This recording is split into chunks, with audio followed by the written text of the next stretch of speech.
I'm proud of the fact that I put Inoue on my pound for pound list. I don't know, 3 years ago, whatever it was. I don't even know how long. That's true. And no one. You've been on him before I even knew who he was. And the monster, I added a word to his name.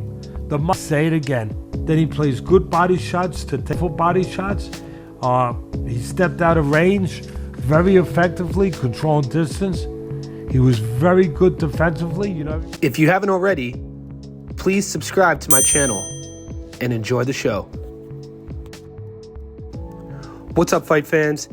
If you look up the word dominance in the dictionary, you're going to find a definition that reads something similar to: the dominance of a particular person or thing is the fact that they are more powerful, successful, or important than other people or things.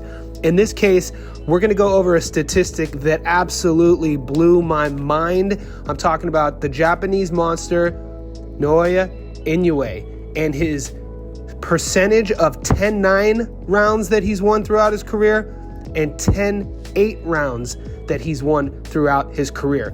Before we get into that, I wanted to start with a little explanation for some of you guys that might not be in the know about what a 10-9 and what a 10-8 round consists of. It's called the 10-point must-scoring system in boxing.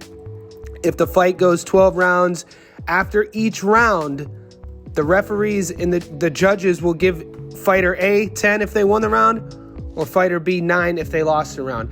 And normally, if a fighter gets knocked down, he loses a point. So the one who knocked the guy down gets a 10, and his opponent gets an 8. One of the most clear and decisive 10-8s that you could think of would be round 12 of Deontay Wilder versus Tyson Fury 1, when Wilder looked as if he knocked Fury into another dimension late in that fight.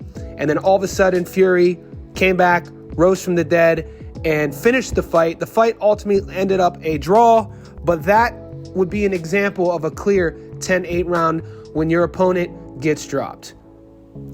Turning the page to focus on the Japanese monster. The modern boxing scoring system is known as the 10-point must system. Here's a basic overview of how that works, guys. Judges score each round individually on a 10-point scale.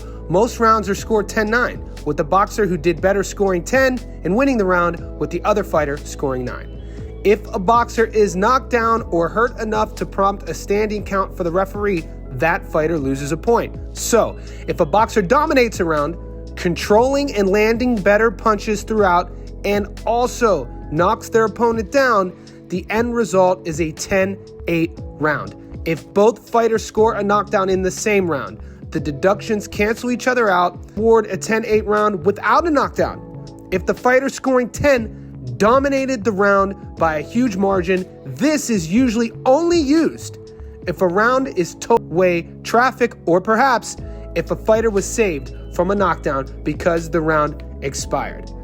That being said, and here's our point. The Japanese monster, Naoya Inoue. We know about his awesome shiny record, 26-0, 23 knockouts. They call him the monster for a reason. But here's a statistic that nobody talks about. And this is crazy when you put things in perspective and understand the 10-9 and 10-8 10-point must-scoring system, is that Naoya Inoue has scored more 10-8 rounds at 42 than he has 10-9 rounds at 40 in his career. When you look at it statistically, that is almost unheard of. Not only I couldn't find any boxers who have close to a 50-50 ratio of 10-8 for 10-9, but I couldn't find one other boxer who has more 10-8 rounds than 10-9 rounds. That doesn't necessarily just state how good Inoue is and has been. It states one word, and I'm going to say it again how we started this video: dominance.